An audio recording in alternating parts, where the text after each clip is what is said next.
Good morning, Suzanne Smith and Dr. Greenberg. I'm hoping you both are on the line this morning. I think you are. Good to have you with us. Dr. Greenberg. Good morning, Scott. Good morning. And Suzanne Smith, good morning. Nope, we've lost Suzanne Smith, but let's get her back. There she is. Suzanne Smith, good morning to you. Good morning. Sorry, I apologize for disconnecting. That's okay. I bet it was me and not you, but I appreciate it. Technology, we love it some days. So great to have you both with us. You were both on the call yesterday, the press conference, that the hospital hosted with other community members, and so I wanted to touch base on that just a moment. Dr. Greenberg, let me start with you because 2 weeks ago we talked on this very program about the crisis standards of care and that you had the option to enact that from the governor and from the state, and here we are this week, and now that is the case at San Juan Regional, correct? Yes, Scott, that's absolutely true. Since we last spoke, things have continued in our community and at the hospital to really demonstrate a substantial impact to our community. We currently have 87 COVID-19 or persons under investigation in the hospital. Still looks like 9 folks holding in the emergency department. And it's been really just a remarkable surge in the last couple weeks. Our local percent positivity has markedly increased. The state measures are at about 18%, and our measures for 14 days are 21.75%. That is a really high number. Our 7-day average is 23.8%, another really high number. And so we have a really significant, I would say, you could call it an epidemic superimposed on the COVID-19 pandemic.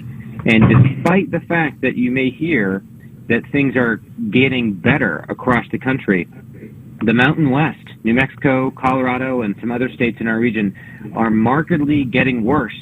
And so we indeed had to begin using crisis standards of care, and we were very fortunate also to get some degree of external assistance from the New Mexico Department of Health as well as the federal government through the National Disaster Medical System. And so we are, this is an all-hands-on-deck moment for us. And I hope that those folks in our community that are listening can take this to heart and really think about how they could make good decisions to reduce the possible impact to the hospital. Right. Thank you, Dr. Greenberg. And Suzanne Smith, let me ask you the question about staffing then at the hospital, because, of course, Dr. Greenberg talking about the numbers of COVID patients or COVID suspected patients at the hospital. Of course, we know that the hospital is still open for other healthcare needs and is trying to manage those as well. And so, as Dr. Greenberg said, you're getting additional assistance from outside sources to maybe help with some staffing and things along that line. Can you talk a bit about that for us? Yes, I can. So we are having some staffing challenges and stuff. The significant increase in the number of patients that we are seeing in all environments. So in the emergency department and those requiring admission do then put a strain on the number of staff that we have available to provide that care. So we are very pleased to be benefiting from the state-supported staff. So there's going to be registered nurses and respiratory therapists who will be joining our team to help care for and manage patients in those inpatient environments and in the emergency department. We do still have, procedural areas are open. Our operating room, of course, is still functioning, and we, are responsive to emergencies in all environments, whether it's regarding the cath lab or the operating room or the endoscopy lab. So we have to, we do provide fully staff those areas and stuff for those emergencies, challenging emergencies that people experience, not just in our communities, but in some surrounding communities. San Juan Regional Medical Center is a regional referral area, and so we provide services that other smaller facilities in our region don't provide, and those are life-saving activities that we need to provide for members of our community. So we're pleased to have some additional assistance. I will guarantee you that. Right, sure. Well, good to know. And of course, it might give your other employees a bit of a break too, who I imagine are working long shifts and long days. Is that still the situation? I imagine that is still the case. It is still the case, and the regular shifts plus working extra shifts and stuff to provide that care, really to respond to the demands for patients, and really having an extra set of hands is always, it's a welcome relief for the increased volume that we're experiencing. Sure. Very good. Thank you very much, Dr. Greenberg. Let me come back to you. In the press conference yesterday, the common theme that I got was that folks should really consider becoming vaccinated if they haven't already. And you and I have been talking about that for a long time on this program, but that seemed to be the common theme, that there are still folks in our community that, for whatever reason, have chosen not to become vaccinated. And it seemed like your advice was to make healthy choices and to talk with your physician, your personal care, primary care physician, and get the information you need to make that choice for not only yourself but your family. Scott, that's absolutely correct. And I would really implore folks to get vaccinated. Just this week, the CDC endorsed the FDA decision, and now we have vaccinations available for children ages 5 to 11.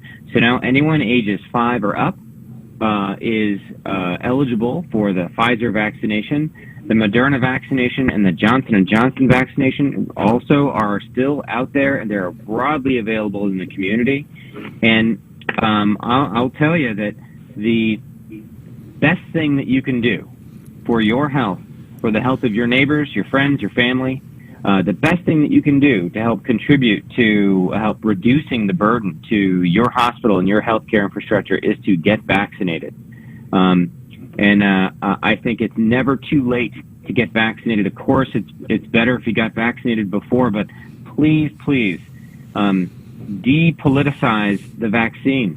This is about science. This is about public health.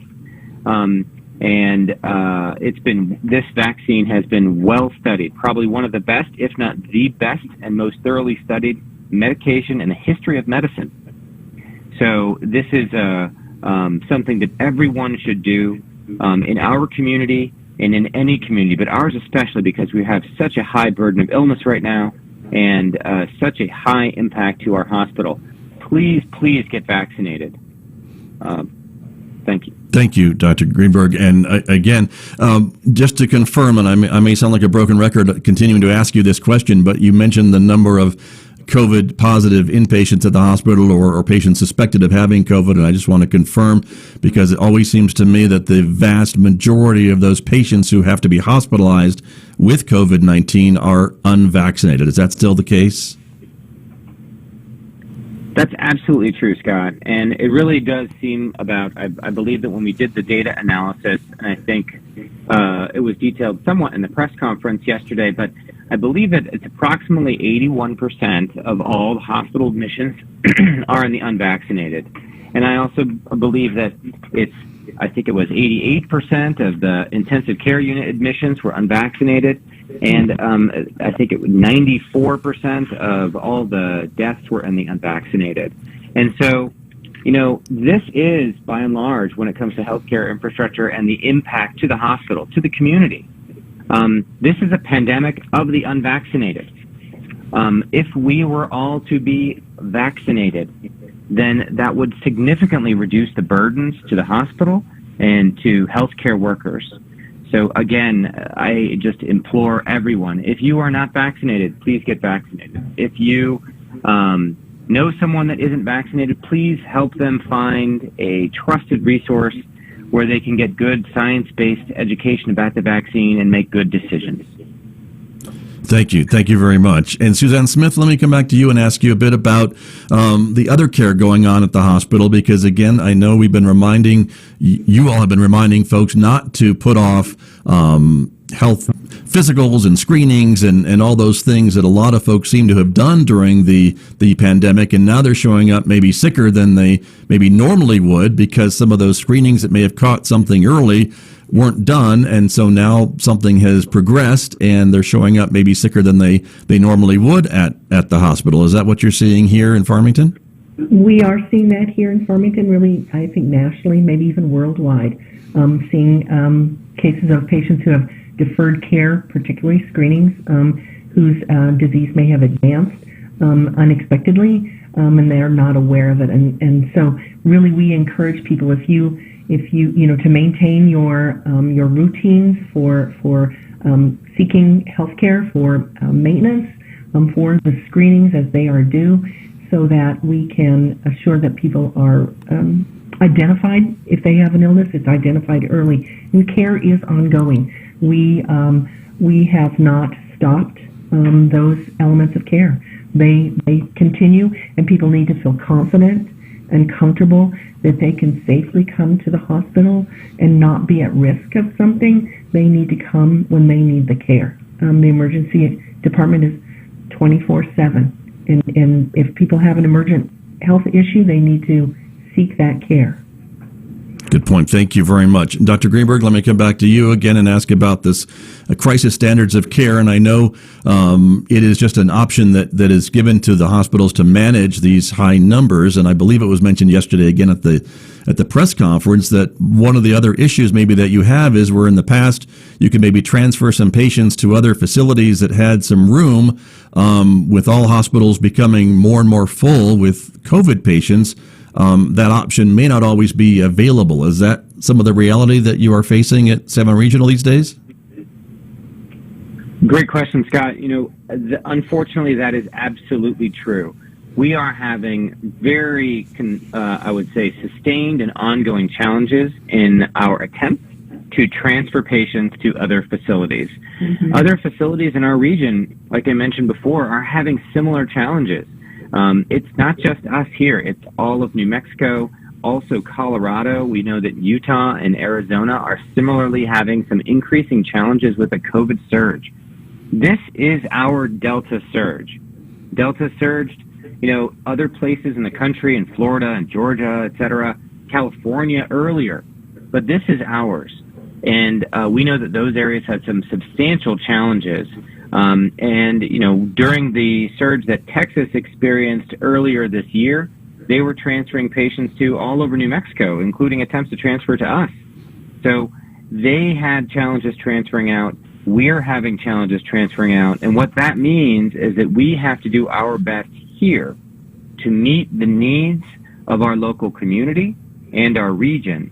And that does involve utilizing some elements of crisis standards of care, but more importantly, it involves us really deploying all of our preparedness efforts, being very creative and thoughtful and efficient with the healthcare resources that we're applying, and really making sure that we're doing the greatest good for the greatest number, and we're doing the very best with what we have at hand. Thank you very much. And just to wrap up with both of you this morning, and I can't thank you both enough for your time today to share this important information with our audiences, but I know folks are tired of COVID. I think you folks and your colleagues at the hospital are probably more tired than the rest of us of dealing with this, and but unfortunately here we are, and we're still dealing with it, and a new surge coming, and colder weather coming, and winter coming, and folks staying indoors, and that's a concern for health officials too, because of course we know this virus can spread more easily inside than out. And so again, besides the vaccines, which I know both of you endorse and promote for folks to consider getting, and now for children ages 5 to 11, the other things that we've known that we should be doing, the mask wearing, the hand washing, the distancing, all those things are still valid ways to try to keep this thing in check, are they not? Dr. Greenberg? Scott, those COVID-safe practices, hand washing, social distancing, wearing a mask, those are absolutely effective. I mean, they're one of those things that they're so simple, and people get frustrated doing them over time. And we absolutely empathize with folks that are having challenges sustaining the discipline necessary. But I got to tell you, it is necessary now. It's not just necessary, broadly, but necessary for us in our community. Necessary to keep yourself, your friends, and your family safe. So please get vaccinated. At this time, please wear a mask. At this time, please engage in COVID-safe practices. And I'd like to add one other thing. At this time, please understand that healthcare workers in our community have been working so hard for so long, and they deserve, each and every one of them, no matter what they do and how they're working to care for others, deserves your, I would say, your appreciation and also your admiration for how long they've worked and how hard they've worked. So offer them your support, because they're going to be there for you when you're sick. Good point. Dr. Greenberg, thank you very much. Suzanne Smith, your thoughts too, please, as we wrap up today. I think really just emphasizing Dr. Greenberg's commentary, that it's those safe practices that we have each become a little weary of and maybe a little lax on are really so important. And as colder weather, we merge fall into winter and we gather for the holidays, to really just be cognizant of those of who you're around, and really ensuring that you have safe practices to keep yourselves and the ones you love safe and free of this disease. So very important. And also, again, I agree with Dr. Greenberg in acknowledging the staff at San Regional Medical Center. Every staff member, no matter their role, has really risen to the occasion and is caring for large numbers of patients and increased workload in every care environment. And they are doing so. They come back every day. And it's been hard. And yet here they are, because they are loyal and they know the value of the work that they do to provide quality care for patients. Thank you, Scott. Thank you, Suzanne Smith. We're so grateful for all of them and you both for the service that you both provide to the community. So thank you both very much for joining me this morning.